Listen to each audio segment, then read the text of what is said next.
আমরা ইসলামী ব্যাংকের নতুন চেয়ারম্যানের পদত্যাগের দাবিতে দ্বিতীয় দিনের মতো বিক্ষোভ সমাবেশ করেছেন ব্যাংকটির গ্রাহকরা। সচেতন গ্রাহক ফোরাম সংগঠনের ব্যানারে ২ জুন মতিঝিলে ব্যাংকটির প্রধান কার্যালয়ের সামনে সকাল ৯:৩০ থেকে মানববন্ধন শুরু করে তারা।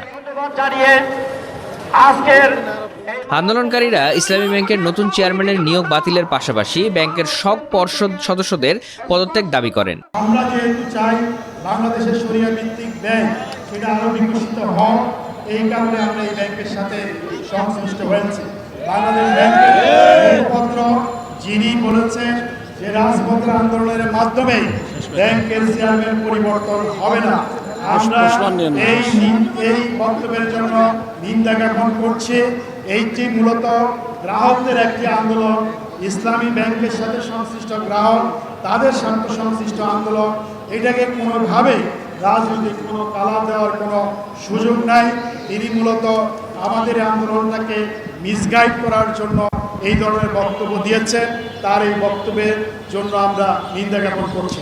গ্রাহকদের আশঙ্কা, নতুন চেয়ারম্যানকে যদি বাদ না দেওয়া হয় তাহলে ব্যাংকটি ধ্বংস হয়ে যেতে পারে।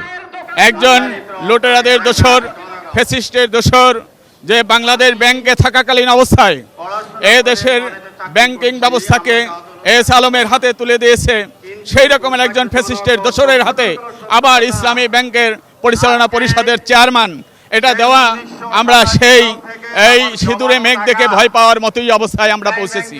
আমরা দেখেছি ইসলামী ব্যাংক এখন পর্যন্ত তার লেনদেন কন্টিনিউ করতে পারছে, কিন্তু অন্যান্য যে ব্যাংকগুলো এস আলমের মাধ্যমে লুণ্ঠিত হয়েছে সেই ব্যাংকগুলোর এই গ্রাহকেরা তাদের প্রয়োজনীয় অর্থ সেখান থেকে সংগ্রহ করতে পারছে না। আমরা ভয় পাচ্ছি যে এই রকমের পরিবেশে যদি এই রকমের চেয়ারম্যান এখানে বসানো হয় তাহলে আমরা বুঝবো যে এস আলমকে পুনরায় আবার লুণ্ঠনের জন্য ইসলামী ব্যাংক তাদের হাতে তুলে দেওয়া হচ্ছে। সুতরাং আমরা চাই যে ইসলামী ব্যাংকে এই রকমের ফ্যাসিস্টের দোসর এবং লুটেরা ব্যর্থ বাংলাদেশ ব্যাংকের সাবেক ডেপুটি এসের কাছে তুলে না দেওয়ার আমরা আহ্বান জানাই। আটকা করার ব্যাপার না ভাইয়া, লুট করার প্ল্যান করা হচ্ছে। অতীত জীবনে আমরা অনেক লুট দেখছি। ইসলাম ব্যাংকে লুট হয়েছে না? ইসলাম কি করছে? লুট করছে। এর আগে সোনালী ব্যাংক লুট করছে না? সোনালী ব্যাংক লাভ করছে, হলমার্ক হলমার্ক করছে। এই তারপরে পূবালী ব্যাংক, অগ্রণী ব্যাংক, আমরা জানি ব্যাংকের লুট।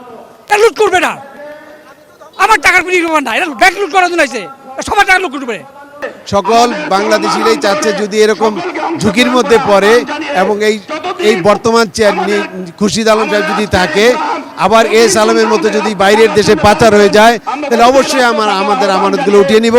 সেই ক্ষেত্রে বর্তমান সরকার অর্থনৈতিকভাবে চাপের মুখে পড়বেন। সুতরাং আমরা এই দেশের বর্তমান সরকারকে সহযোগিতা করার জন্য আমরা চাই যে বর্তমান তারেক রহমান সরকার কন্টিনিউ করুক এবং নিরাপত্তার জন্য অর্থনৈতিক ভিত্তি আসল মজবুত। কাজে এর জন্য আমাদেরকে ভুল বোঝাবুঝির সুযোগ নাই। আমরা আমাদের জন্য, আমরা সরকারের জন্য, দেশের জন্য এখানে আসছি। এর আগে ১ জুন ইসলামী ব্যাংকের নবনিযুক্ত চেয়ারম্যান খুরশিদ আলমের পদত্যাগের দাবিতে মানববন্ধন শুরু করে শত শত গ্রাহক। এরপর প্রধান ফটকের সামনে থেকে বিক্ষোভকারীদের সরিয়ে দিতে অ্যাকশনে নামে আইনশৃঙ্খলা বাহিনী। এ সময় বিক্ষোভকারীদের ছত্রভঙ্গ করতে সাউন্ড গ্রেনেড ও জলকামান ব্যবহার করা হয়।